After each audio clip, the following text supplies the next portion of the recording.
가겠습니다.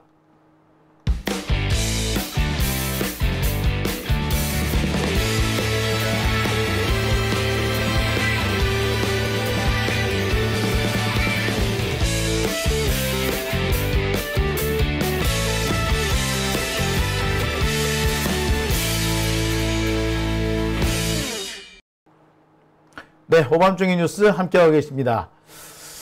신장식 의원은 일단 수박은 아니잖아요. 그죠? 그게 좋아요. 신장식 의원도요, 서울대 출신에, 그리고 그 로스쿨 변호사잖아요. 근데 좋은 거는 그 선비질 안 해서 좋잖아요. 그죠? 따지고 보면 선비질, 있는 척, 잘난 척 충분히 할 수 있는 사람인데, 선비질 안 해서 좋고, 잘난 척 안 해서 좋지 않습니까? 예. 그래서 수박이 아닌 거 아니겠어요? 네. 자, 오밤중의 뉴스 함께하고 계십니다. 마지막 주제는요, 김홍일입니다. 김홍일 방통위원장이 탄핵 소추될 것 같습니다. 그래서 이 기쁜 소식 오늘 여러분들과 함께 나누려고 합니다. 좀 전해졌나요? 윤석열의 검사 롤모델이었던 사람이 바로 김홍일입니다. 여러분 혹시 기억하십니까? 재작년쯤입니다.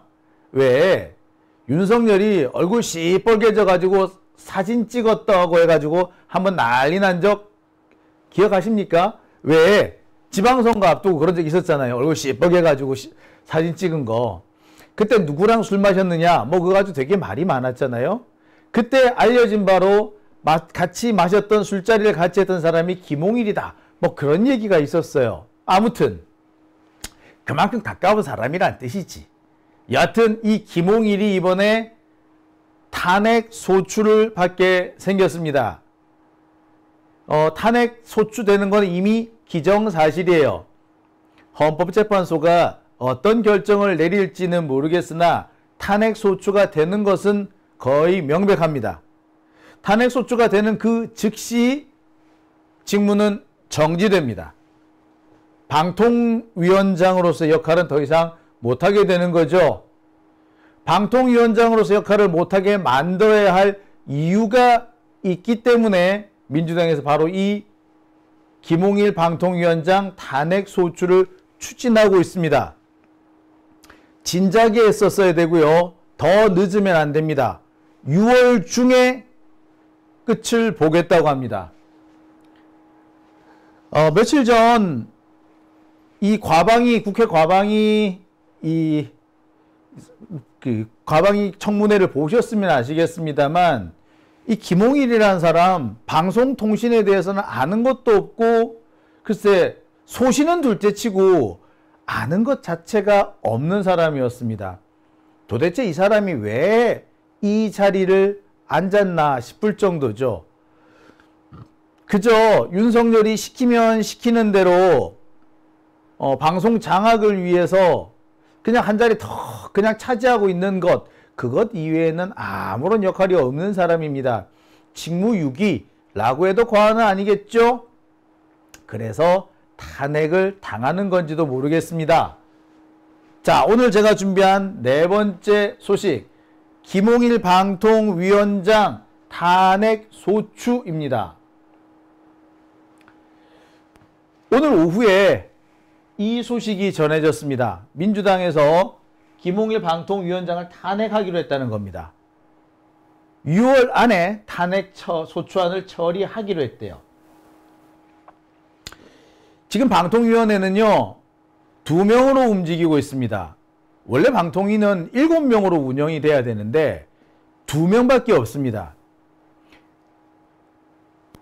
원래 방통위는 대통령이 위촉하는 사람, 국회의장이 위촉하는 사람, 이렇게 다 있는데 지금 윤석열이 국회의장이 위촉하는 사람을 아예 임명을 하지 않고 있어요. 그러니 2명으로밖에 운영이 될 수가 밖에 없는 거죠. 그러니까 한마디로 말해서 지금 이 방통위 운영은 윤석열의 잘못입니다. 탄핵을 당한다면 윤석열부터 당하는 게 맞아요. 아무튼 이 상황에서 방통위원장은 함부로 방통위를 운영해서는 안 됩니다. 7명으로 운영하게 돼 있다면 2명으로 운영하면 안 되잖아. 7명이 정원이면 적어도 4명 이상은 있어야 되는 거 아닙니까? 그런데 겨우 기껏 2명 가지고 운영을 하겠다? 이거 자체가 말이 안 되는 거죠. 그런데 2명으로 바득바득 우기면서 운영을 하겠대요. 자, 그래? 그런 식이라면 너 탄핵이야! 라고 해서 현재 탄핵소추가 진행되는 겁니다. 오늘 민주당은 당론으로 정합니다. 소득세법, 조세대한 특례법, 고등교육법 등에 대한 당론을 정하면서 김홍일 탄핵소추안도 함께 당론을 정했습니다. 그래서 6월 달에 김홍일 탄핵을 추진하기로 했습니다.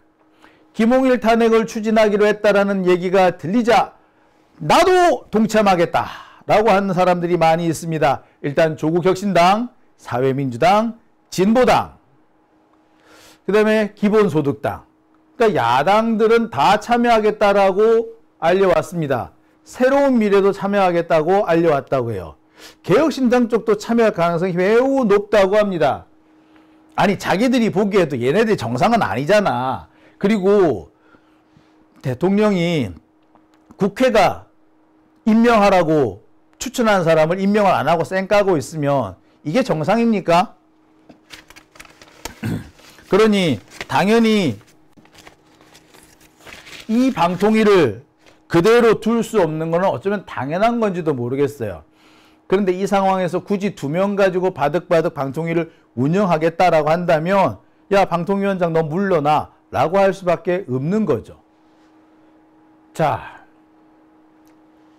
기본적으로 김홍일 위원장에 대한 탄핵소추, 이 탄핵소추의 추진 배경은 2명으로 방송통신위원회를 운영하는 것은 위법하다. 이것은 불법이다. 라는 것을 전제로 하고 있습니다. 아니 뭐 당연한 거 아니야? 정원이 7명인데 2명 갖고 운영을 한다면 이게 정상입니까? 말이 안 되잖아요. 7명으로 운영하게 되는데 2명이 없다? 그러면 참네. 그러면 그것도 2명으로 운영하려고 해도 적어도 여야 이거는 맞춰야죠. 적어도 국회 그리고 정부 이렇게는 맞춰놔야죠. 그런데 그것도 아니야. 둘 다 대통령이 임명한 사람으로 맞춰놓은 겁니다. 이렇게 되면은 이른바 협의기관, 합의제 기구라는 거에 의미가 없어지는 거죠. 이 상황에서 굳이 바득바득 운영을 이어가겠다 그러면서 그에 대해 중요한 결정을 계속하겠다라고 하는 것은 위법적이라는 것은 뭐 더 말할 필요도 없는 겁니다. 자, 게다가 지금 바로 이 김홍일 방통위원장 탄핵을 처리해야 되는 이유, 가장 긴급한 이유는 바로 박문진 방송문화진흥회 이사진 교체를 막아야 하기 때문입니다. 방송문화진흥회는 바로 MBC의 경영권을 가지고 있는 곳입니다.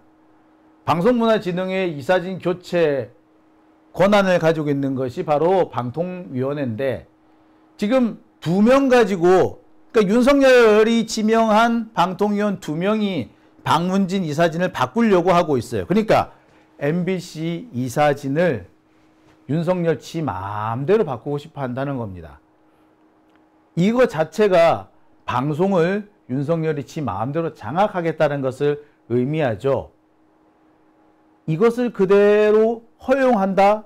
이 길을 그대로 열어주겠다라는 것 자체가 원래 대통령이 함부로 방송과 언론을 장악하지 말라고 만들어둔 것이 방통위원회인데 오히려 그 길을 열어주는 역할을 하는 거니까 이 자체가 위법한 겁니다. 그래서 6월 중에 처리할 필요가 있는 거죠. 바로 박문진 이사는 8월에 임기가 만료가 됩니다. 그러니까 늦어도 7월 중순까지는 마무리 지어야 되고 이왕이면 6월 중에 끝나는 것이 가장 적절합니다. 이와 관련해서 조국혁신당, 진보당, 그 다음에 조국혁신당이나 진보당, 그리고 이 기본소득당 등등 다른 야당도 모두 여기에 동참하기로 되어 있습니다. 야 5당이 모두 당론으로 채택을 했다라는 거죠. 이제 추진만 남았습니다.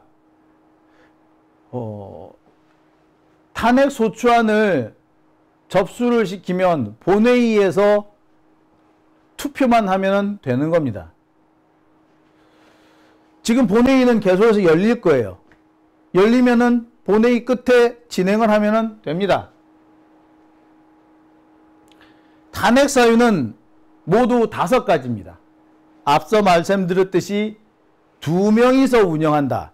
7명이 정원인데 2명끼리 가지고 다 해먹는다. 이것부터 시작해서 방송심의위원회 관리를 소홀히 했다. 따라서 직무유기. 그 다음에 국회에서 출석하라고 요구를 했는데 출석을 거부했다. 그 다음에 자료를 요구했는데 자료 제출하지 않았다. 라와 같은 국회와 관련된 각종 의무 요구 거부입니다. 이거는 국회 모독죄 등등에 해당이 되겠죠. 그 다음에 TBS 관리 소홀, 그 다음에 YTN과 관련해서 유진 그룹을 최대 출자자로 바꿔준 거. 원래 YTN의 최대 주주는 한전이었는데 한전을 유진 그룹으로 바꿔준 것도 사실은 해서는 안 되는 상황이었습니다. 좀 더 제대로 살펴보고 철저한 심사를 거쳤어야 되는데 심사를 거의 안 한 상태로 통과시킨 거죠. 자, 이렇게 5가지 이유를 들어서 탄핵 사유를 포함시켰습니다. 어떤 분들은 그런 말씀을 하시더라고요. 이거 탄핵 소출한다고 해서 헌법재판소가 받아주겠냐. 지금 5명이 이미 윤석열 쪽에 넘어가 있는 상태인데, 야, 이거 탄핵 소추한다고 해서 안 받아주는 거 아니야? 라고 하시는 분들도 계실 것 같습니다. 그런데요, 저는 여기에 탄핵 소추 그 자체의 의미가 있다라고 생각이 듭니다. 탄핵 소추를 하게 되면 그 즉시 직무가 정지됩니다. 최대 6개월까지, 더 길어질 수도 있죠. 그 탄핵 결정이 날 때까지는 직무가 중단이 됩니다. 지금 헌법재판소에 쌓여있는 탄핵 심판 사건이 되게 많기 때문에 상당 기간 동안 직무에 복귀할 수 없습니다. 그렇게 되면은 방통위는 적어도 박문진, MBC 이사진에 대해서 함부로 개입할 수 없게 되는 거죠.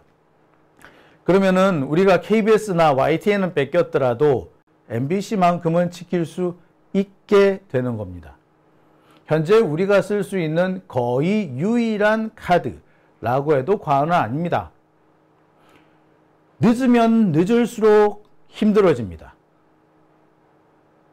8월 달이 임기 만료인데 그 이전에 마무리를 지어야 되는 상황이 되는 거죠. 그래서 6월 달 임시국회 중에 늦어진다고 하더라도 7월 임시국회 중에, 그러니까 7월 초 중에는 탄핵안을 처리해야 되는 겁니다.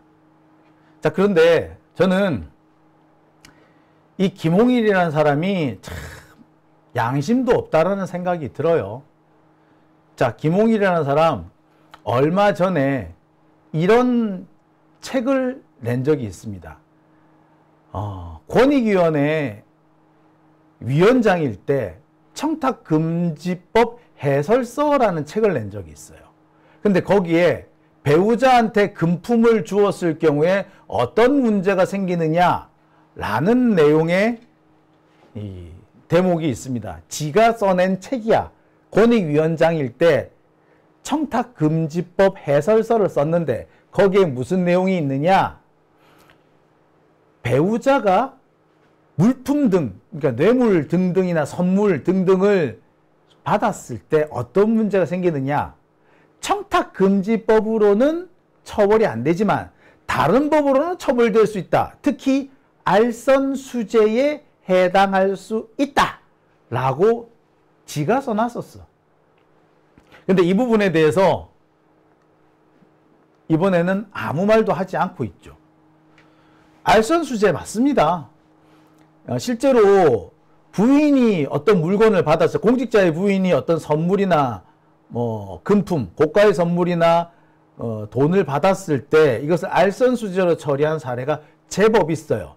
특히 그 부인이 직접적으로 어떤 그 청탁에 관여를 했을 경우, 적어도 그 어떤 청탁이 전달되었다라는 것이 확인될 경우에는 알선수재죄가 적용이 됐습니다. 실제로 검찰이 이런 형식으로 많이 써먹었어. 알선수재죄. 그런데 참 다른 공무원들은 다 알선수재로 잡아놓으면서 김건희는 못 잡아넣는 이런 황당한 상황. 이런 사람이 과연 방송통신위원장으로서 자격이 있는지 의심은 드네요. 그죠? 자, 아무튼 이 민주당에서 처리하기로 했다, 탄핵을 하기로 했다라고 마음을 먹었다면 뭐 신경 쓸 것도 없고 뭐 이것저것 뭐 고민할 거 없다고 생각합니다. 빠르게, 좋아, 빠르게 가! 라고 하는 것이 맞다라는 생각이 드네요. 그렇죠? 여러분들도 그렇게 생각하시죠? 네, 오밤중의 뉴스 함께하고 계십니다.